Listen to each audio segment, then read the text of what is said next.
E aí, galera linda, bem-vindo ao podcast de Marco Mercado, na nossa terceira temporada, quase estreando a nova casa, vai ser nosso segundo episódio dessa terceira temporada, com nossa convidada já assídua. Em realidade, a gente já teve você na segunda temporada, nosso tema foi muito custoso, controversial e acho com bastante informação.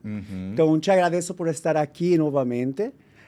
A gente vai fazer um pequeno, não é pequeno, resumo da apresentação de você. Psicanalista, pesquisadora e professora formada em psicologia pela Universidade de Fortaleza, com mestrado dedicado aos efeitos de cibercultura na subjetividade e atualmente doutoranda em estudos psicoanalíticos pela UFMG. Atua na clínica, na docência e na pesquisa sobre gênero, diversidade e cultura digital, trazendo uma abordagem crítica e sensível sobre os desafios do sujeito contemporâneo, identificando-se pelos pronomes de ele ou ela, e foi um dos grandes destaques da segunda temporada, como a gente tinha mencionado no episódio 33, e agora retorna ao programa com toda a sua inteligência, sensibilidade e complexidade, que foi um dos podcasts que eu tive que ficar mais atento para não me perder, provocando o mais importante, reflexões profundas. Bem-vindo, Sam Alcântara. Ai, Marco! Prazerzaço estar aqui nesse segundo episódio da terceira temporada. Tô muito empolgada. Que estúdio lindo! Gostou? Parabéns! Fico E muito sucesso! feliz. E que episódio polêmico, né? Foi um dos episódios que causou mais repercussões, que eu fiquei com sentimentos encontrados, porque foi coisa, nossa, que legal que está tendo esse engajamento, mas com comentários que eu fiquei, gente, o que o mundo estamos vivendo, porque teve comentários muito pesados, muito trogloditas, não sei se tem essa palavra em português, mas foi pesado mesmo. A gente teve alguns haters. E o interessante é porque isso mostra o nível de importância do nosso trabalho, porque a gente está trabalhando sobre temas que são complexos, que são importantes, que geram polêmica, mas não porque são temas polêmicos em si, mas porque são temas que algumas pessoas não têm acesso cotidiano e acabam estranhando quando se deparam. E, bem, tudo que eu faço, as doidices que passam pela minha cabeça, eu tento usar referências para sustentar essas doidices. E mesmo com referências, você viu a quantidade de comentários odiosos e haters que aparecem. Sim. Então, assim, a gente que está, como eu costumo dizer, na contra-hegemonia, tem que ter muito cuidado quando estamos falando sobre pautas interseccionais que envolvem raça, gênero, Sim. classe, porque o mundo odioso da internet joga pedra e joga pedra pesado. Então, a gente tem que estar com um pouco de respaldo para poder se sustentar ali dentro, senão é uma loucura só. Além que algo que eu já sabia, mas se reafirma, e que muitos comentários dá para ver que são pessoas que não se tomam o tempo de ir atrás da pesquisa para saber se tem fundamento para refutar o que você está falando. Simplesmente eu vou continuar falando o que seja da boca para fora, sem o mínimo tempo de pesquisa. Agora, sabe o que é interessante? A gente veio aqui... eu trouxe o livro, né? É o livro que se chama Segregação Digital, refletindo justamente sobre os efeitos da internet na nossa subjetividade. E quando a gente está trabalhando com a internet, quando a gente está trabalhando com o meio digital, o que acontece? A gente vê a hipótese que eu levanto no livro acontecer in loco. Tudo que eu vou falando ali no livro sobre cancelamento, sobre discurso de ódio, sobre o encarceramento da nossa subjetividade em condomínios digitais, in loco, a gente vê acontecer. Você lança um episódio, você lança os cortes, as pessoas não se sentem instigadas a ir pesquisar para refutar os argumentos a partir de pesquisas, porque, como eu falo, aquela ideia do baitola ser vinda do baito, que eram casas de iniciação cultural, onde homens eram levados de origem tupi, eu falo a página, 188, Sim. Casa Grande e Senzala. Você vai lá pesquisar! E o trabalho não é meu, é de um professor da UFC chamado Joseni Alcântara. Então, assim, as pessoas que vão com discurso de ódio, elas estão lá só para poder odiar. Mas mandem mensagens mesmo, a gente gosta. Eu tenho uma dúvida, porque acho que também é um reflexo, porque quando você vai pesquisar sobre a palavra baitola na internet, justamente fala sobre o ferrocarril lá, que era um gringo, como se fala aqui, que não conseguia falar a palavra e não sei o quê.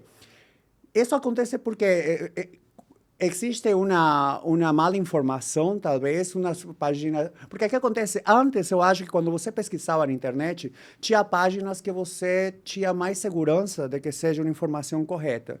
Agora, você vê muito patrocínio. Quem paga mais está no topo das pesquisas, né? Que não sempre são informações que são fidedignas e têm um respaldo. O que você acha disso? Os algoritmos eles estão cada vez mais complexos porque, bem, quem domina as redes sociais são pouquíssimas empresas, né? A gente está ali no Instagram, é a Meta, que é a dona do Facebook, é a dona do WhatsApp, a ByteDance, que é a dona do TikTok, a Google, que é dona do YouTube e pronto. Acabou. É isso. E quando essas empresas monopolizam o mercado, a forma que elas têm de monetizar os seus bilhões de dados que consomem da gente para poder vender é vendendo isso, os condomínios digitais que estamos inseridos, para fazer com que elas rentabilizem. Eu falo lá no livro de uma pesquisa do Evgeny Morozov, que é um bielorrusso que dá aula na Universidade de Nova York, falando sobre uma pessoa que quer virar vegana. Eu começo a pesquisar no Google restaurantes veganos, receitas veganas, e aquela pesquisa, dependendo do nível de influência que eu tenho no meu condomínio digital, se eu tenho 1 milhão de seguidores, significa que eu tenho um condomínio de pessoas que me seguem, que são influenciadas por mim, que é grande. Então, se eu me torno uma pessoa vegana, talvez para o mercado de carne não seja interessante. Sim. Então, vai para o leilão de monetização. Quem vai patrocinar conteúdo vai entrar nesse mesmo leilão. Então, as redes sociais vão jogar esse conteúdo para pessoas, por exemplo, se eu quero ser vegana, eu começo a pesquisar isso e vou andar em supermercados, restaurantes, e se não for interessante para o mercado de carne, que eu vire vegana, porque o meu nível de influência é muito alto, eu posso começar a receber propagandas de promoção de picanha. 50% de desconto, restaurantes de churrasco começam a me oferecer promoção. O efeito contrário, para tentar mudar o teu... Para fazer com que talvez eu não me torne vegana, para tentar modular a forma como eu me comporto. Ao ponto de o Yuval Noah Harari, também no livro, no Homo Deus, vai falar sobre o quanto as câmeras frontais dos dispositivos que a gente utiliza, dos celulares, dos smartphones, elas conseguem captar quanto tempo o nosso olho fica vidrado num ponto da tela. E aí se tem uma propaganda com um frontal, homem... que é que a gente está gravando da outra pessoa. Imagina, eu estou assistindo um vídeo no YouTube, aí aparece uma propaganda. Propaganda de cerveja. E aí aparece uma mulher gostosona de biquíni. E ao lado aparece um homem gostosão de sunga. E aí você só vê... Quantos segundos os meus olhos ficam vidrados em uma das duas imagens, a câmera frontal capta. E sabe qual imagem capta mais o meu desejo. E passa a me mostrar mais daquela imagem que meu olho ficou capturado. Ao passo que, se isso acontece com uma pessoa que ainda não tem uma sexualidade muito bem desenvolvida, ou que ainda está descobrindo alguma coisa... O algoritmo vai te falar. O algoritmo vai fazer com que você consuma mais isso, porque ele vai entender que o seu desejo está, naquele momento, ancorado naquela imagem. Agora, olha o problema disso. Se, com o passar do tempo, eu começo a ver a mesma coisa que naquele dia eu estava interessada, o meu desejo vai sendo modulado de tal forma que eu sou capturada e siderada pelaquela imagem, fazendo com que eu não possa mudar, fazendo com que eu não veja outras possibilidades, porque eu passo a ver tudo igual. A internet se torna, então, um inferno do igual. Eles mesmos te selecionam e te encarcelam, né? Sem direito, você, em verdade, parecemos cavalhos cocheiros, né? Por exemplo, essa história do nosso vídeo que viralizou e teve lá milhares de comentários de haters xingando e etc. Eu me identifico como baitola. É isso que o vídeo fala. E baitola é algo que eu estou escrevendo, tanto na minha tese de doutorado, quanto num capítulo de livro que eu vou publicar esse ano, que se chama Tensões entre Mundos, quanto num livro que eu estou pensando em escrever para o futuro, que se chama Manifesto Baitola. Ele já está com um projeto. Que legal, você já pensou antes no nome de ser lançado. E esse nome, baitola, ele é um nome que é usado como xingamento. Ele é um nome pejorativo no Nordeste brasileiro. E eu estou mostrando que esse nome, ele é um gênero. Porque gênero é a forma como você nomeia e distribui corpos. E corpos que não performam aquilo que no Nordeste brasileiro a gente entende como a figura do cabra macho, eles são chamados de baitola. E aí eu fui estudar a genealogia desse nome, de onde é que esse nome vem.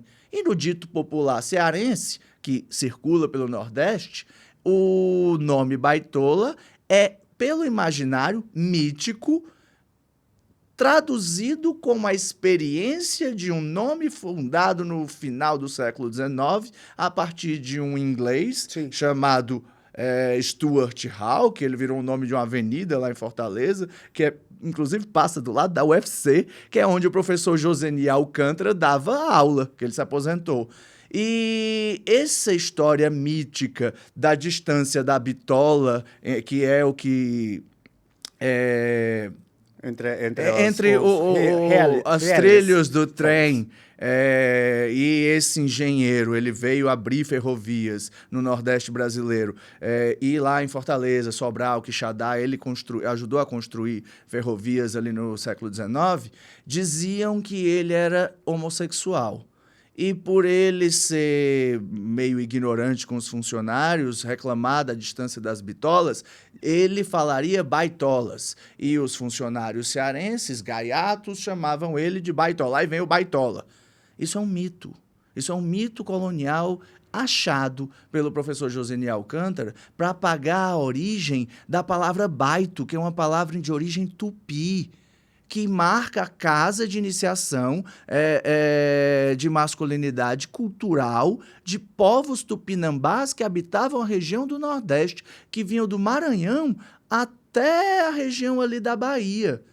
E o curioso disso, a história de Timbira do Maranhão, que é a primeira pessoa indígena trans, dita trans porque é a nossa leitura, né? Mas ela não era trans porque ela era uma pessoa que não era nem homem nem mulher dentro daquela cultura. E no começo de 1600, ela foi assassinada por franceses que estavam invadindo o Brasil ali pela região do Maranhão, e uma pessoa nascida como macho da espécie humana, que tinha comportamentos ambíguos e femininos e era uma liderança espiritual daquele lugar. Ela foi assassinada e olharam para o povo e disseram: se vocês repetirem isso aqui, o destino de vocês será o mesmo. Ela foi assassinada na frente do rio com um canhão, uma bala de canhão. Foi o primeiro assassinato de uma pessoa LGBT no Brasil. Depois o Achica Manicom na Bahia.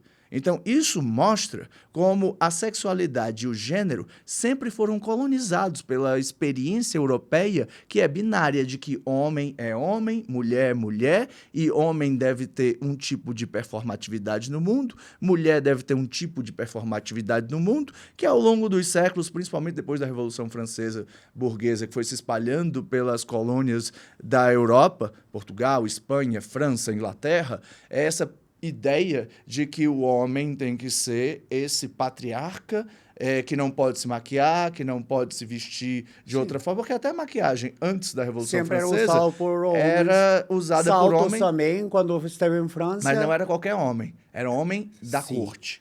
Era um símbolo de poder financeiro, inclusive. Tinha um recorte de Eu classe. não me lembro agora quem que foi o rei, mas quando eu estava agora em França e fui visitar os castelos, os châteaux, tinha um rei que estava com salto e era conhecido por ser um dos melhores dançarinos e muitos passos de balé foi criado por ele.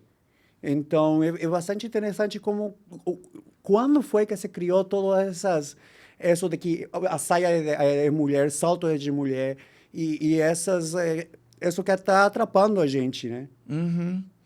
E é curioso porque isso faz parte do meu estudo na minha tese de doutorado. O que eu estou estudando? Eu estou estudando as transidentidades não binárias, tentando identificar quais os impactos da cultura digital no aparecimento desse fenômeno na nossa clínica, enquanto psicanalista.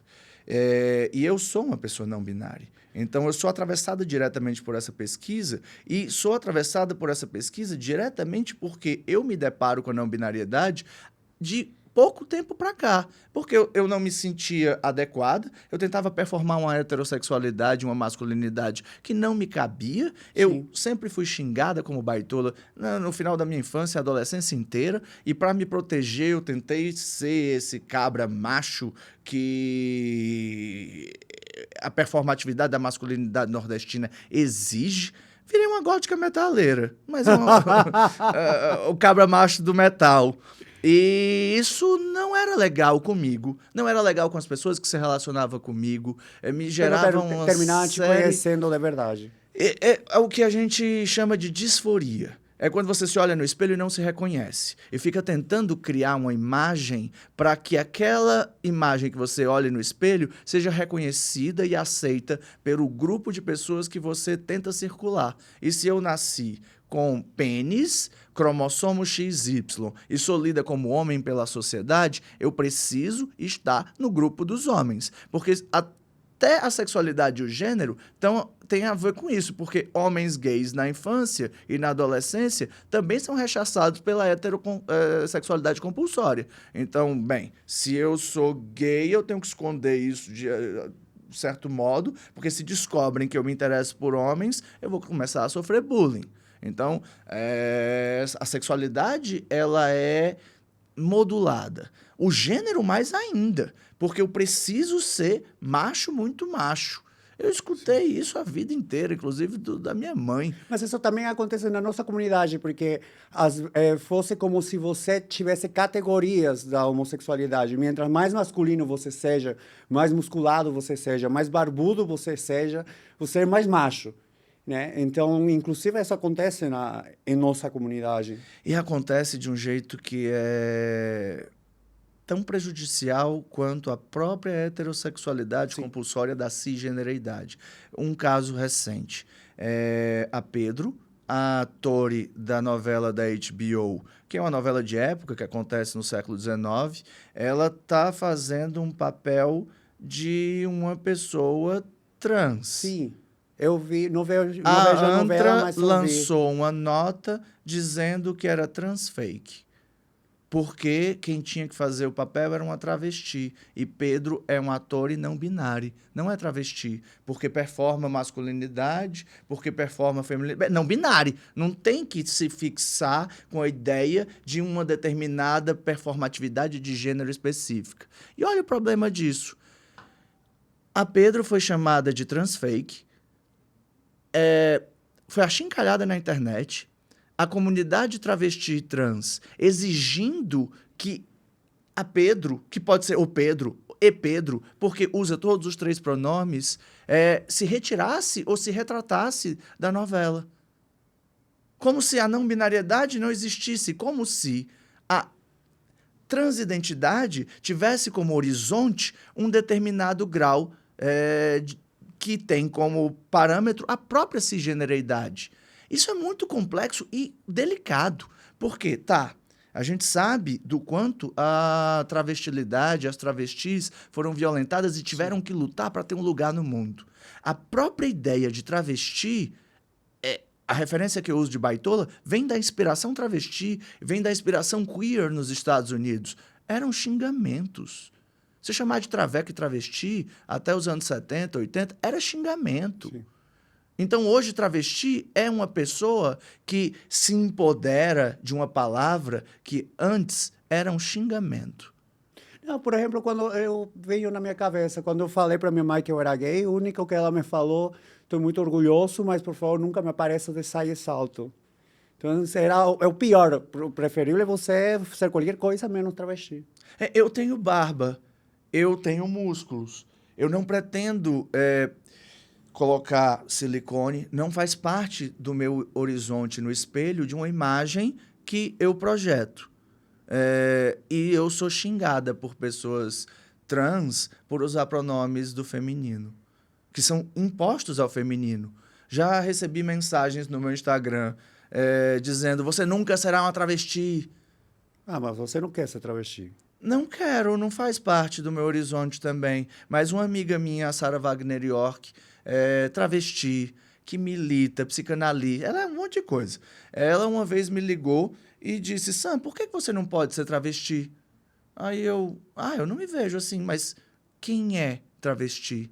Quem é a pessoa que pode dizer quem é travesti e quem não é travesti? E ela, inclusive, escreveu um texto para esse livro que eu vou publicar, pensando a ideia do quanto a cisgeneridade coloniza nossa psique, a nossa forma de se comportar no mundo, que exige, inclusive, das pessoas trans um tipo de performatividade que é binária. Se eu tenho uma transidentidade mais masculina, eu sou um homem trans, então eu preciso ter barba, preciso falar grave, preciso me comportar mais masculino. De certa maneira, voltamos a esse machismo estrutural, né? Que acomete a nossa comunidade. Um homem gay mais afeminado, ele é xingado e está hierarquicamente num lugar inferior em relação aos homens gays que são mais másculos, que têm uma passabilidade de homens hétero. Sim. Né? As pessoas trans, uma mulher trans, uma travesti, acaba tendo no horizonte aquilo que uma amiga também queridíssima, Andreone Medrado, fazendo referência ao Frantz Fanon, chama de pele trans, máscara cis. Uma pessoa trans que, ao se olhar no espelho, tem como ideal, como horizonte, a própria cisgeneridade do qual a gente reclama e critica. Uma mulher trans que nasceu com cromossomo XY, é identificada como menino quando nasce, não se sente adequada com aquele corpo, a psiquiatria chama de disforia. E no horizonte, então, daquela pessoa, daquele menino que não se identifica como menino, só tem uma outra opção: ser uma mulher. Sim. Porque nos é ensinado que só existem essas duas posições no mundo. Então, olha o problema disso. Pessoas que não se identificam como homem, nem se identificam como mulher, que gostam da ambiguidade, que gostam de brincar com os elementos que atravessam os dois gêneros, que gostam de brincar com a ideia de um terceiro gênero, de um quarto gênero, ou até de abolir a ideia de gênero. Elas, dentro da comunidade trans, dentro da comunidade LGBT, elas também sofrem preconceito. Eu sofro preconceito, a Pedro sofre preconceito, pessoas não binárias são pessoas. Tem gente que diz que pessoas não binárias não são pessoas trans. Bem, então o que é uma pessoa trans? Porque quando a gente entende e estuda um pouquinho só, a gente entende que a transidentidade ela só existe porque existe a cisgeneridade. Se não existe a cisgeneridade, você não precisa ser trans. Sim. Você só transiciona porque você foi colocado dentro de uma caixinha específica. Se você não tem essa caixinha específica de gênero, dentro de uma estrutura que generifica os corpos, ninguém ia ser trans. Ou, na verdade, todo mundo ia ser. De onde que vem a palavra não binário? É algo mais atual? Qual que é a história pregressa? Nem está no nosso roteiro, mas fiquei interessado, porque como é parte da tua investigação, às vezes uno fala, coisa moderna, coisa atual, mas tem que ter uma história. Tem um filósofo espanhol, radicado na França, chamado Paul Preciado. Ele é um filósofo trans que começa a estudar sobre o quanto gênero é uma construção, e ele vai identificar uma mutação epistemológica do gênero ali nos anos 50, nos anos 60 e nos anos 70, a partir do estudo de dois médicos. Estudos controversos, inclusive, que eticamente são super questionáveis. John Money e Robert Stoller. John Money está estudando a intersexualidade, que antigamente era conhecida como hermafroditismo. Sim. E o Robert Stoller estudava transexualidade, que hoje a gente chama de transidentidade. E ele vai identificar que nesses dois estudos começa-se a questionar o paradigma da própria binariedade sexo-gênero, de pessoas que nasceram com cromossomo XY ou aparência genital do sexo identificado como macho da espécie humana e a aparência genital do sexo que é identificado como a fêmea da espécie humana, gerando um certo nível de ambiguidade biológica em pessoas intersexo, que começa a questionar a própria biologia. Hoje, a medicina, a gente tem livros mostrando isso, inclusive tem um pessoal muito legal aqui no Brasil estudando intersexualidade, mostrando que mais de 200 milhões de pessoas no mundo são intersexo. E o que é ser intersexo? É que não se conforma a 5 categorias que identificam o que é um macho e uma fêmea da espécie humana típico. São 5. Não é só pênis, Sim. não é só vagina, não é só cromossomo XY, não é só cromossomo XX. Essas são 2 das categorias. Genitália, cromossômica, gonadal, produção de testosterona, estrogênio, fenotípica, que é a forma como o corpo vai se conformando, barba, músculo, seio, Sim. e cerebral, que é a forma como o cérebro vai produzindo neurotransmissores e recepcionando neurotransmissores. Então, essas 5 categorias conformam um macho da espécie humana típico, uma fêmea da espécie humana típico, e qualquer ambiguidade só em uma dessas 5 categorias configura aquele corpo biológico como um intersexo, que, para a medicina, não é nem macho nem fêmea da espécie humana. Então, a gente tem três sexos biológicos na espécie humana. Então, a própria biologia não é binária. Então, quando a gente vem pensando que a estrutura de gênero, que é o papel que aquele corpo desempenha na sociedade, ele é historicamente construído, historicamente situado em determinados contextos e que, a partir do patriarcado colonial europeu, vai se espalhando pelo mundo como uma única possibilidade. Isso não quer dizer que o homem e a mulher não existem como uma conformidade em várias culturas. O que eu quero dizer, e é o que eu defendo na minha tese, é que não é exclusivo, que existem várias outras culturas espalhadas pelos 5 continentes do mundo, que conformam a construção social, os laços de família e parentesco e as hierarquias de papel do corpo, dentro da constituição cultural daquela sociedade, que extrapolam os limites do que é um macho e uma fêmea da espécie humana. A Yeronkei Oyumi, estudando, tem um livro traduzido para o Brasil, se chama A Invenção das Mulheres, vai mostrar que antes da colonização, os povos iorubás, que é ali onde fica o Níger, a Nigéria, na África, não dividiam o papel social em machos e fêmeas da espécie humana. A própria língua dividia a hierarquia social em 26 gêneros. Uau! Aqui na América Latina também, na América do Norte também, o que os ingleses chamaram de two spirits, corpos que eram homens e mulheres. Tem um psicanalista mexicano chamado David Pavón Coellar, que lançou um livro, Além da Psicologia Indígena, que vai mostrar como os povos da Mesoamérica, ali os astecas, os maias, tinham uma relação com o gênero que era a partir de como se um espírito estivesse localizando a performatividade daquele corpo naquele momento, naquela cultura.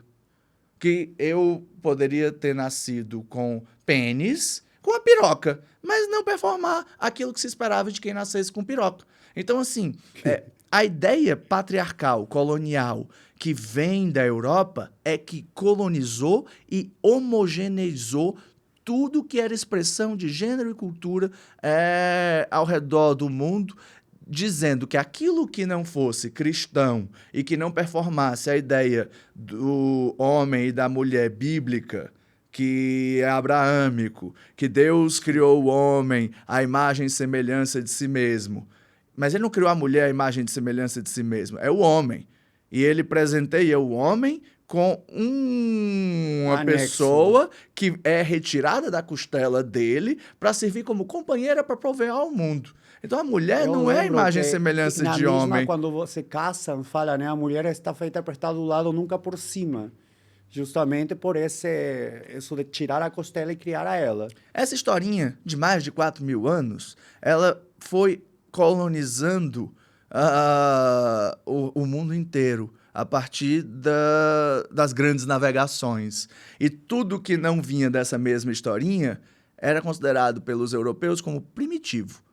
Então, bem, a gente que morava aqui em Pindorama, no Brasil, Bolívia, Colômbia, Peru, Chile, todos os povos que ali habitavam, os incas, um povo super evoluído, era primitivo.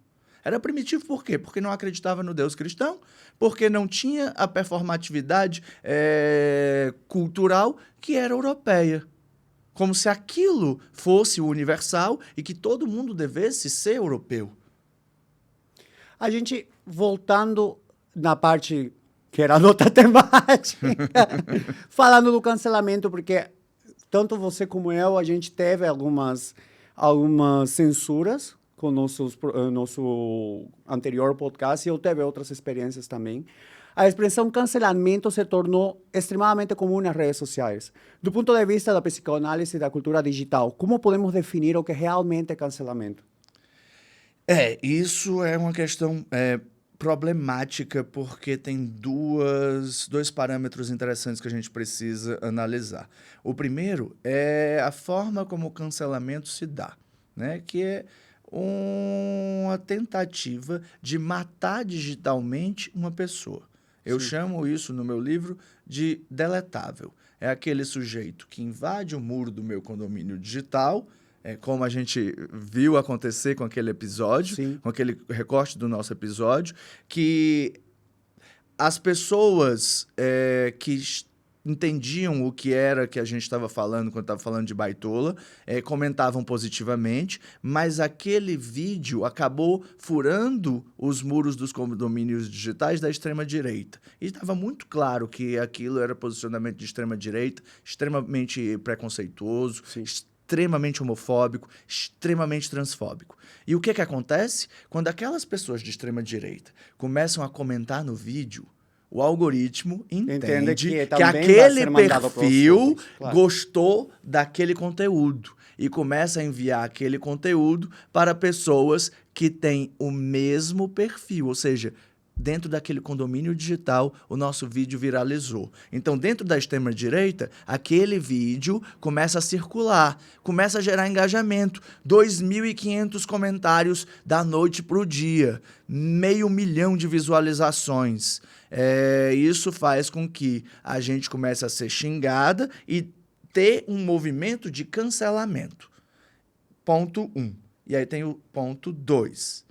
Que esse também tem que ser analisado porque acaba servindo como um mecanismo de defesa de pessoas que são antiéticas. Às vezes que cometem discursos desassociados com a própria personalidade. Eu digo isso porque algumas pessoas têm sido canceladas, no último ano principalmente pessoas de esquerda, pessoas militantes, pessoas que têm livros importantes, porque tiveram posturas antiéticas. Dentre elas, a que mais comumente... Antiéticas desde o ponto de vista do algoritmo?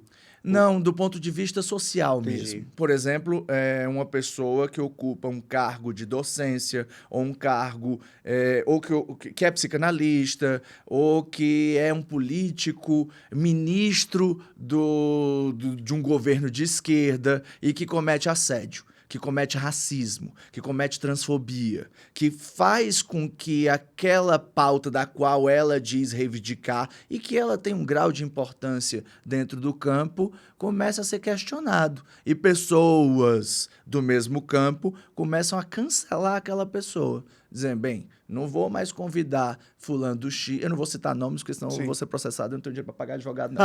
Mas pessoas que cometeram assédio, racismo, que estudam feminismo e que vão assediar mulheres, psicanalistas que se valem do papel de psicanalista, né, da função de psicanalista, dos vínculos com a escola, dos vínculos com a universidade, e começam a assediar mulheres. Não é assédio, mas começa a mandar mensagens para várias mulheres, cantando várias mulheres, e se recebe uma negativa, começa a xingar ou fazer movimento para fazer com que aquela mulher... Entende? Essa estrutura patriarcal, machista, misógina, que atravessa todo o nosso imaginário e a construção da nossa subjetividade, também, bem, somos humanas.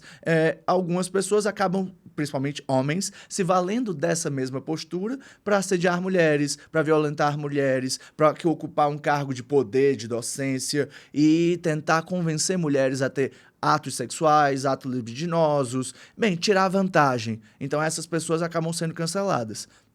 E aí é importante a gente entender que eu não sei se o mecanismo do cancelamento ele é o melhor mecanismo que a gente teria para lidar com essas situações. Mas, a partir dos movimentos do feminismo de quarta onda, o movimento Me Too, o Ni Una Menos, que fez com que mulheres conseguissem, através da internet, dessa mesma cultura digital, conseguir falar sobre seus assédios, seus estupros, suas violências sexuais e de gênero, localizar e identificar homens que praticavam essas violências e, no mundo digital, isso se pulverizar e pessoas, como o próprio os gringos, né, que isso ficou conhecido, acabaram perdendo contratos em filmes, acabaram sendo expulsos de série, e é um movimento importante, é um movimento forte, e é um movimento que é de quarta onda do feminismo para fazer com que mulheres consigam falar sobre suas posições delicadas em relação ao próprio patriarcado. Então, o cancelamento, como eu disse, eu não sei se é a melhor estratégia, mas é uma estratégia importante porque faz com que mulheres, pessoas LGBTs, pessoas que estão em condição de vulnerabilidade dentro de uma universidade ou dentro de uma empresa possam falar publicamente sobre essas experiências e acessar aquele cargo de poder em um outro lugar. Uma denúncia mais direta, né? Então, assim, pessoas começam a ter um certo cuidado, às vezes nem tanto, porque a gente está agora também acompanhando uma série de cancelamentos dentro da própria psicanálise. Eu sou psicanalista, estou vendo alguns psicanalistas que se utilizam de grupos de estudo, de grupos de leitura, para chamar mulheres para fazer tal... Porque dá em cima de alguém, eu sou gay, eu vou dar em cima de um boy. Eu sou homem, eu me interesso por mulher, eu me interesso por homem, vou galantear, vou chavecar, ok. Mas se valer de um cargo, ou se valer de uma função de mestria ou de suposta autoridade para tentar convencer e ganhar respaldo sexual com aquilo, não é ético. Pode até não ser crime, mas não é ético. Por exemplo, faz pouco eu vi, eu não assisto, mas não dá, e nas redes sociais dá para ver. Não sei se você assiste Big Brother Brasil, mas teve uma discussão faz um tempo, de dois participantes. Um deles falando que era o outro loirinha, que faltava testosterona e sei lá. Havia comentários de por que não se fazer uma denúncia sobre homofobia e outros apoiando em que momento foi homofóbico. Mas tem um caráter homofóbico, porque eu sofri muito ataques de criança Quando, por exemplo, eu era muito mais afeminado de criança. Que quando eu atravessava na rua, me gritavam porque por jeito de eu atravessar a rua, por jeito de eu correr, e sempre era relacionado ao feminino. Que nesse entonces você não pensa que tem, o que tem de ruim que você me faça alguma relação com o feminino. Isso não vai me diminuir. Mas nessa época é algo que nos afetava. Então, quando que é homofóbico? Quando que a gente pode denunciar? Esse caso do Big Brother foi o do Juliano Flores. Foi. Eu vou falar só o nome dele, porque Foi. ele merece ser exaltado, Ele é aquele um maravilhoso. fofo, né? Ele e a Marina são incríveis. Verdade. O resto eu não vou citar não, para não... Enfim.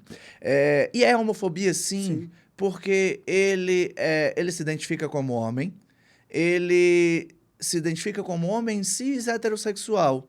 Só que ele tem características do feminino. Ele não é o homem heterossexual daquele que a Raw Connell chama de masculinidade hegemônica. Ele desenvolve um tipo de masculinidade que, no contemporâneo, a gente chama de afeminada. E isso, para um homem, é um insulto. Sim. Como é que um homem ele hétero. pode ser considerado homem hétero? É um viado.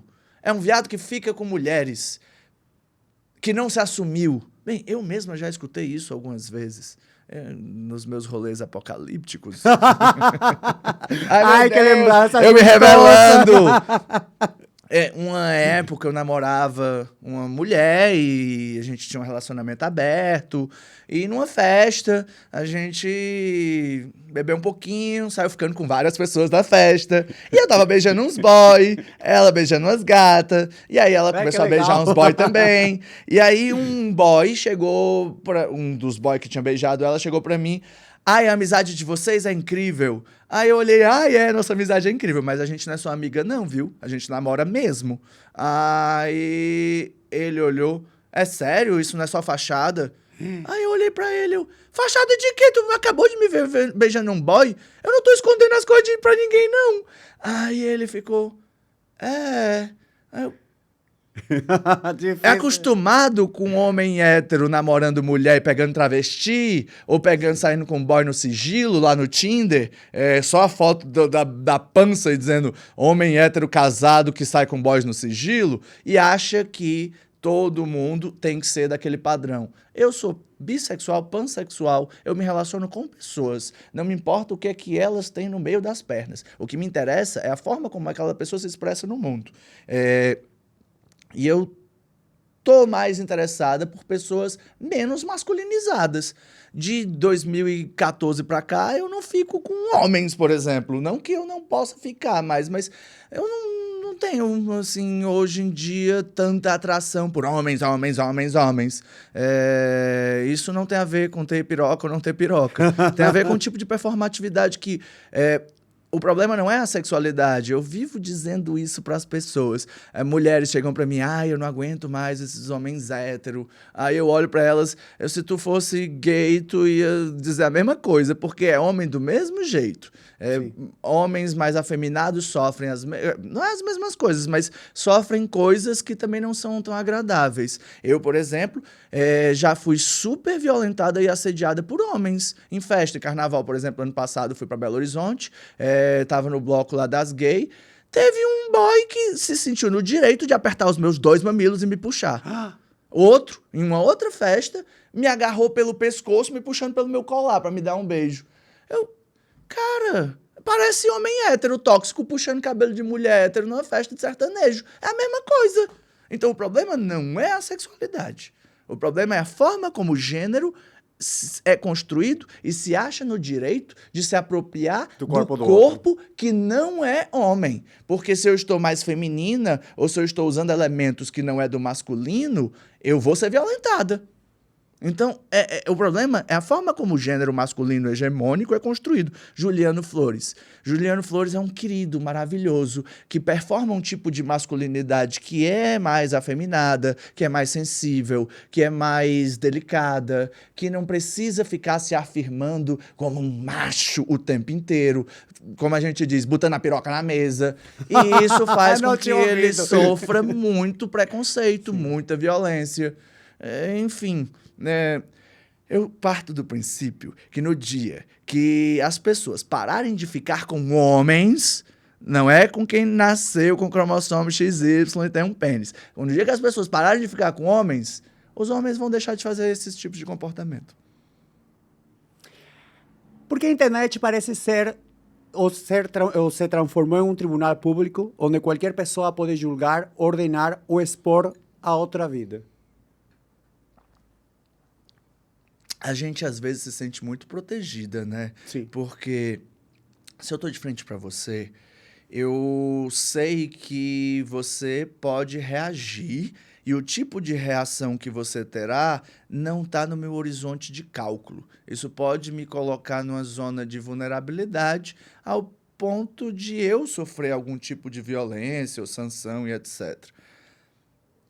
Na internet, isso parece que é liberado porque eu sei que eu tô aqui protegida pela tela, a outra pessoa não vai me acessar, então eu posso falar o que eu quiser, Você da pode forma criar que... perfis falsos também. Isso é problemático porque, por exemplo, a gente está acompanhando um quadro quase epidemiológico de feminicídio nos noticiários do ano passado para cá.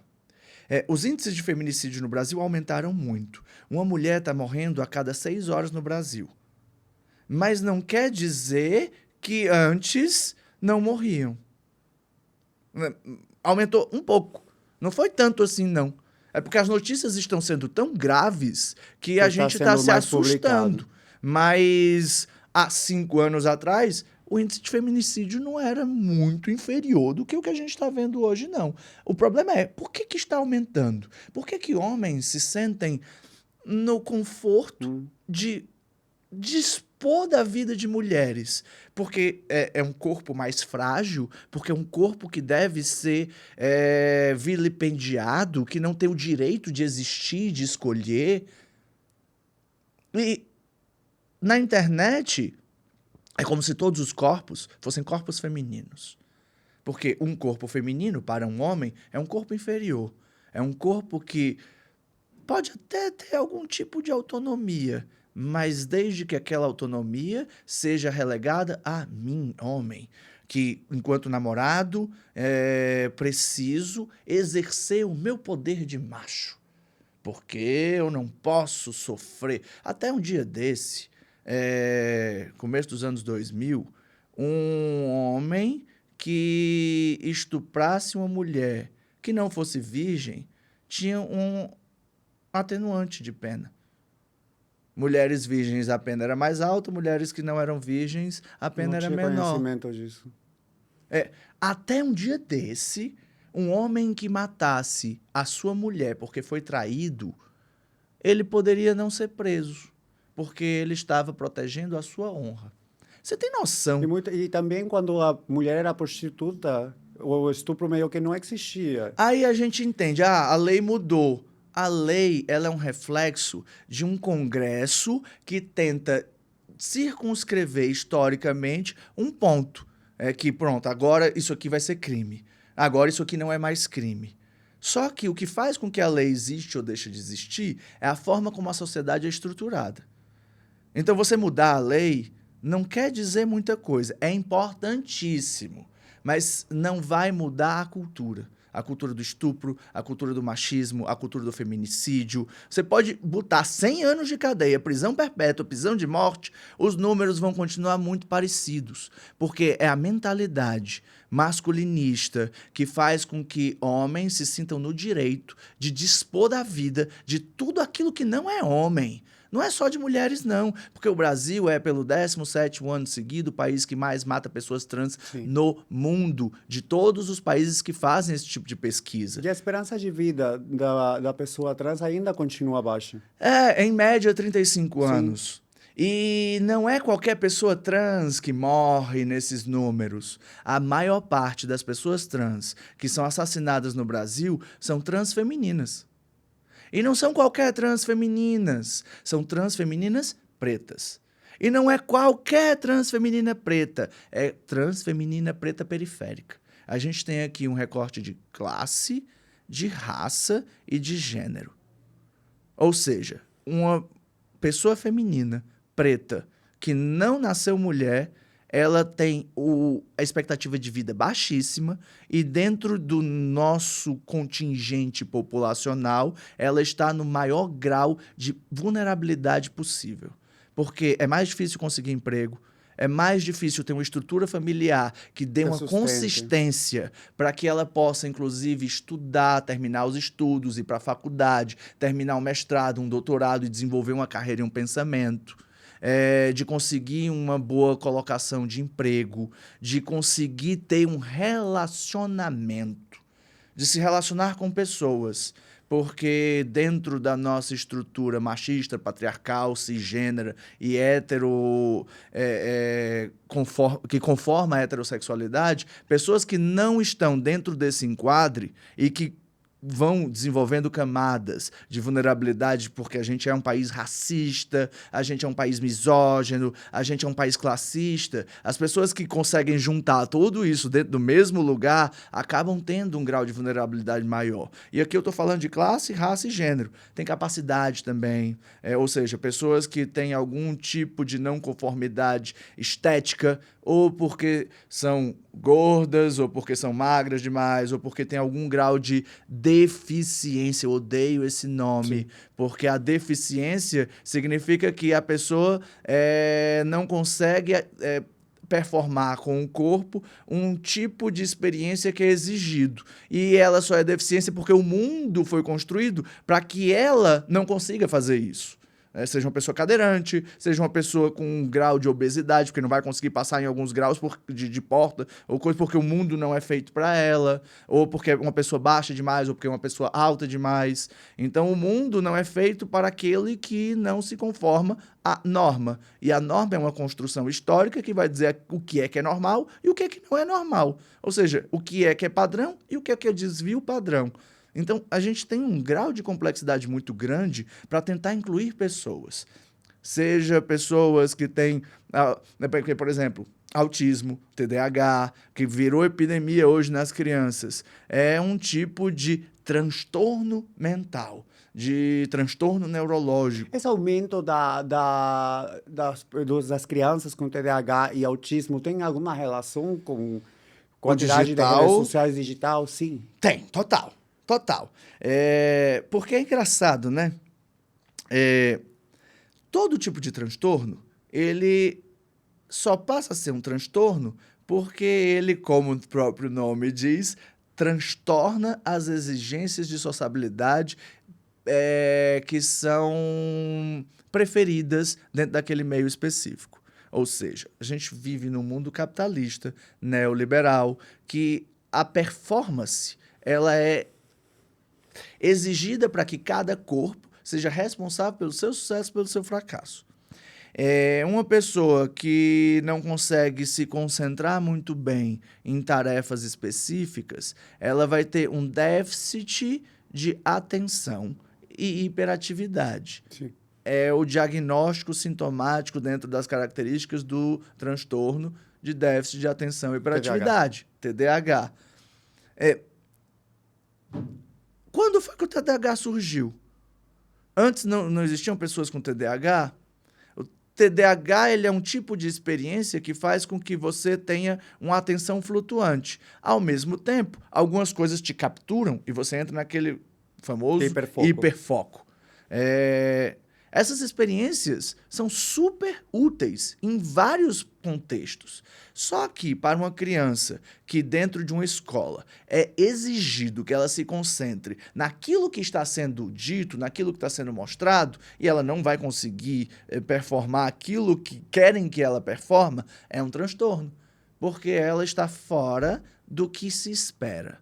Então, a gente precisa adequar com medicamento, precisa adequar com qualquer tipo de terapia que faça com que ela se normalize. Invasivas, né? Por já ser medicamentosa. E aí a gente vive num mundo que bombardeia a gente com informação o tempo inteiro. São hiperestímulos de cores, de vídeos, de imagens, de informação. A gente gira a tela da rede social ou dos jogos do multiverso, Roblox, essas coisas. Como que uma criança que recebe muita informação de tela, muitos pixels piscando na tela o tempo inteiro, não vai ter TDAH? Eu gosto até de brincar, porque uma vez eu estava conversando com uma amiga em casa sobre TDAH em específico, e meu filho estava lá em casa. Eu tenho um filho que vai fazer 15 anos agora em junho. Nossa! É. Tá sendo fácil? Tá entrando na idade. Minha mãe fala a Ele idade do é burro. maravilhoso. Ele é um Sério? canceriano maravilhoso. Ele faz É, que aniversário dia câncer 21 de é julho. carinhoso e um amor. Ele tem 15 anos, ele vai fazer 15 anos, ele abraça e diz que ama, ele é super nerd. É canceriano, Ele né? é maravilhoso. E aí ele chegou pra mim, papai, eu acho que eu tenho TDAH. Aí eu olhei pra ele, filho, Você não tem. todo mundo tem TDAH se a gente prestar atenção, principalmente na tua geração, nesses tipos de sintoma. Por quê? Filho, Se você tá com tela o tempo inteiro, É. com rede social, com jogo, você não vai conseguir se concentrar ou memorizar as coisas que vão aparecer na sua tela. É impossível. Mas sabe que, por exemplo, eu lembro, e até agora, se eu uso o celular na mesa, minha mãe me xinga. Mas é incrível. Vem conversar com a gente. Faz pouco, final de semana passado, eu fui com meu marido e 2 amigos para o Terraço Itália, no bar. Na frente tinha alguém, um casal da minha idade, com um filhinho, com os dois com celular e a criança com tablet. E isso acontece muito. É incentivado pelos pais de ficar aí praticamente sem nenhuma interação social e familiar entre eles. E isso que assusta. Porque eu estava olhando, a gente ficou quase 4 horas e eles só deixaram o celular, adivinha para quê? Para tirar uma foto e subir no Instagram, sei lá onde que postaram, porque não vou falar no Instagram, mas não sei. Só para tirar foto. Depois continuaram de novo na tela. A gente que pesquisa sobre infância e também sobre tecnologia, gosta de usar algumas metáforas. Para a infância, a gente diz que o celular é a nova chupeta. É uma forma de fazer com que a criança fique quietinha. Sim. Porque se tu tira o celular, a criança vai ficar inquieta, vai puxar teu cabelo, vai querer mexer na coisa, vai querer sair da cadeira e sair correndo, vai querer ser o quê? Criança! E criança incomoda, porque vai ficar tirando a tua atenção, vai querer que você fique olhando para ela, interagindo com ela, brincando com ela. Então fica aí no celular, se entretém com essa tela que vai ficar te mandando estímulos suficientes e vai te siderar ao ponto de que tu vai conseguir ficar calada, sentada numa mesa, olhando para a tela, sem encher o saco dos adultos. E para adultos, acaba que o celular é um novo cigarro. Você está ansioso no trabalho, você vai dar uma olhadinha na tela para ver se alguém te mandou uma mensagem, ou você está no elevador, naquele silêncio, enquanto está descendo 30 andares, tem alguém do teu lado. Você pega o celular e fica olhando para a tela. Às vezes não tem nem internet dentro do elevador, mas você tá ali para não interagir com outros seres humanos. Você tá numa recepção... nova caverna, né? Você tá numa recepção de um médico, de um hospital, de qualquer coisa que seja. Tá todo mundo no celular. Você entra num bar, muitas vezes, bar, restaurante, tem uma mesa com 6 pessoas. É impressionante como todo mundo fica no celular. Todo mundo calou, pegou o celular, porque ninguém suporta o silêncio e o olhar do outro. Você precisa trocar o seu olhar para aquele espelho preto que vai ficar te mandando um reflexo do que o algoritmo entende que é você, do que é o igual, do que é o que você vai receber como um conforto, de que vai te tirar do desconforto do olhar do outro, que pode ser julgador. Mas isso faz com que a gente acabe parando de interagir, de olhar no olho, de ter interações Paradóxico, humanas. né? Porque é algo que supostamente conecta a gente, mas na vez você tá... Em 2011, uma pesquisadora do MIT chamada Cheryl Turkle, o qual eu tive um prazer incrível de, em 2024, lançar um livro organizado pelo laboratório que eu faço parte da UFMG, que ela é autora de um dos capítulos. A Cheryl Turkle lançou um livro chamado Alone Together, 2011. Ela vai se perguntar por que é que a gente dá mais importância para as tecnologias do que para as nossas relações uns com os outros. E ela percebe o diagnóstico, estudando os Estados Unidos de costa a costa, que nós nunca estivemos tão conectados uns com os outros e nunca estivemos nos sentindo tão sozinhos. A solidão, inclusive, é algo que é uma questão para mim também. Eu escuto na clínica. Eu hoje tenho um pouco mais de 60 mil seguidores. Então, são muitas pessoas interagindo comigo mesmo o tempo inteiro. Sim. E ainda assim, eu me sinto muito sozinha quando estou em casa, quando estou lá em Fortaleza, no meu apartamento. Porque as pessoas estão interagindo com um tipo de conteúdo, com um tipo de experiência que o digital conforma. Que é a minha experiência. Eu no digital sou eu mesma. Mas é diferente de você ver uma pessoa no Instagram e de você conviver com ela, de você conversar com ela sobre as próprias dores, de você ver aquela pessoa que você admira, né, sendo vulnerável, sendo frágil, chorando, se incomodando, se irritando.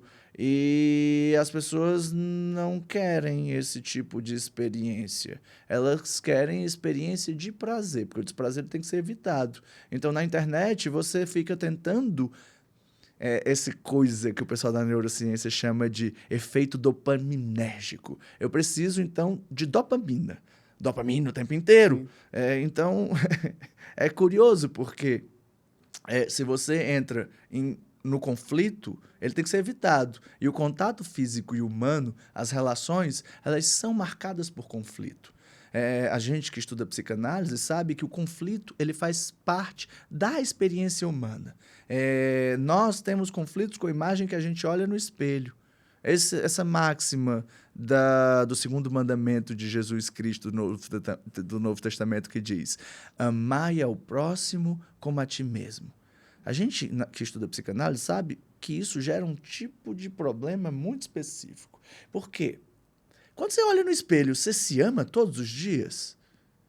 Então, se você vai amar o próximo como você se ama, significa que você vai amar o próximo exatamente do jeito que você se odeia. Então, você vai projetar o tipo de amor que você tem a si mesmo para o próximo. E acontece, né? O tempo inteiro. A gente começa a odiar os outros para fingir que não se odeia. A gente usa como um canal de expressar esse ódio que, em verdade, a gente não quer encarar, né? O que é o bullying e os ataques que a gente sofre na internet? São pessoas projetando as suas inseguranças e as suas incertezas, isso que eu chamo de inconsistências de realidade, em um grupo que é considerado um grupo outro, com os pares de opostos da vida. Eu faço parte do grupo de masculinidade heterossexual, então tudo que não está dentro do meu grupo está fora do meu grupo. E aquilo que está fora do meu grupo, ele precisa ser xingado, precisa ser marcado como um outro. Quase como forjado para dizer não faz parte do meu grupo. Porque esse outro vai tentar imaginariamente dar consistência ao meu grupo. Fazendo com que, olha, esses aqui são os meus parças de broderagem e quem tá fora não vai ser meu parça. Esse é um mecanismo de psicologia de massas que origina ideias fascistoides, por exemplo. Essas ideias de que imigrantes precisam ser exterminados, nordestinos aqui no sul do país precisam ser exterminados, viado e travesti precisa ser morto, mulher precisa ser morta. Todas essas ideias de que corpos que não fazem parte do meu grupo devem ser exterminados ou deixados do lado de fora é uma tentativa de dar consistência imaginária a um grupo que não se fecha. Que não se fecha.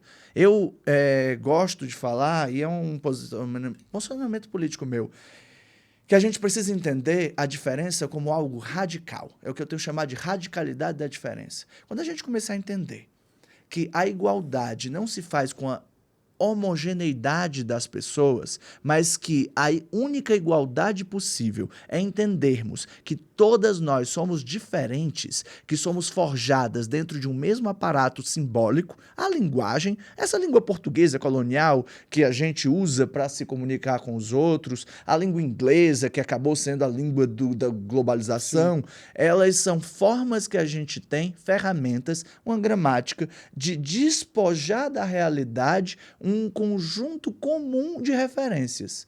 Mas esse conjunto comum de referências, ele é marcado pela diferença. A gente é segregado pela linguagem. Eu estou olhando aqui para ti, e se eu escrever um 6 aqui na frente, você vai ver um 9. E a gente vai morrer brigando. Pela sua perspectiva. E as duas perspectivas podem estar certas, porque somos marcadas pela diferença. Se a gente começa a aceitar a diferença como algo forjado e comum a todas nós, a gente vai entender que são 8 bilhões de pessoas diferentes e que radicalmente a gente assimilar a diferença é a gente assimilar a única coisa comum a todas nós. Mas, sabe, será que está existindo também um retrocesso em conseguir aceitar o pensamento do próximo? Porque acho que nos sentar em um debate e ouvir um pensamento alheio ao nosso e diferente ao nosso, parece que fica mais inviável de conseguir ter uma conversa saudável. Falando de política, falando de religião, é difícil você conseguir alguém que possa ouvir um pensamento diferente e falar que está tudo bem. Eu não sei se a gente está se tornando mais intolerante, porque eu não consigo ver na história quando foi que a gente foi tão tolerante. É verdade. A história da humanidade ela é marcada por muita violência, por muita tentativa de desapropriar outros grupos para impor a sua verdade. E isso é espalhado pelo mundo inteiro, em África, em Ásia. Só que existem tipos de violência que são maiores e menores. Por exemplo, a ONU agora está reconhecendo a escravidão transatlântica como o maior crime contra a humanidade da história, de todos os tempos. Maior do que o nazismo, maior do que qualquer outro. Porque mais de 15 milhões de pessoas foram tiradas de África, de povos que disputavam entre si, ou seja, guerreavam entre si, não aceitavam a diferença ali entre si, mas que dentro dos navios acabaram encontrando uma forma comum de convívio, a própria desapropriação da experiência humana.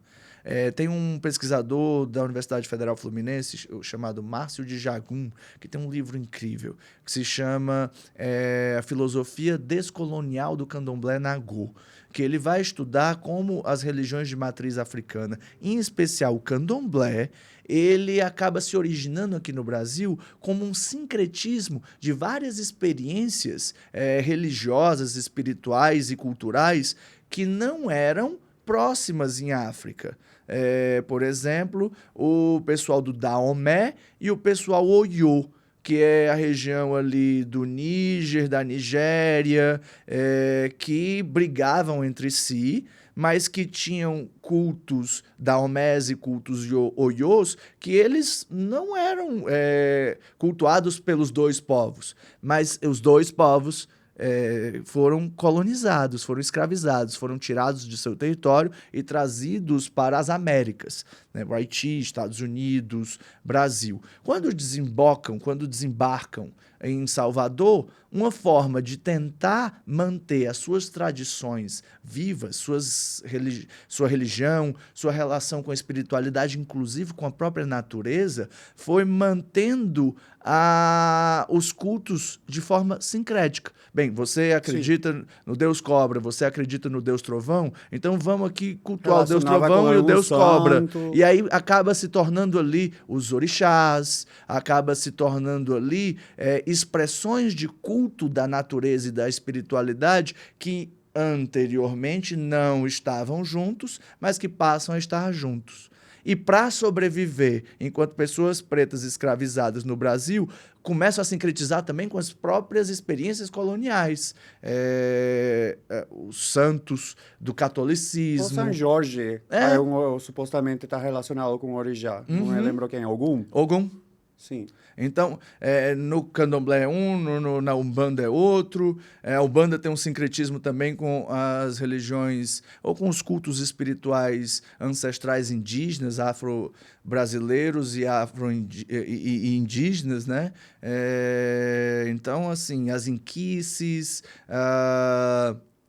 Então, as várias experiências religiosas que foram colonizadas pelo europeu, pelo processo jesuítico de catequização, sobreviveram para tentando usar um pouco dessa malícia ou da forma que eles tiveram para tentar manter essas experiências vivas. Mas eu ainda não sei se a gente está mais intolerante ou se a gente continua replicando as mesmas experiências. Eu acho que o que a gente precisa, de fato, entender é que não existe só uma forma de viver no mundo, né?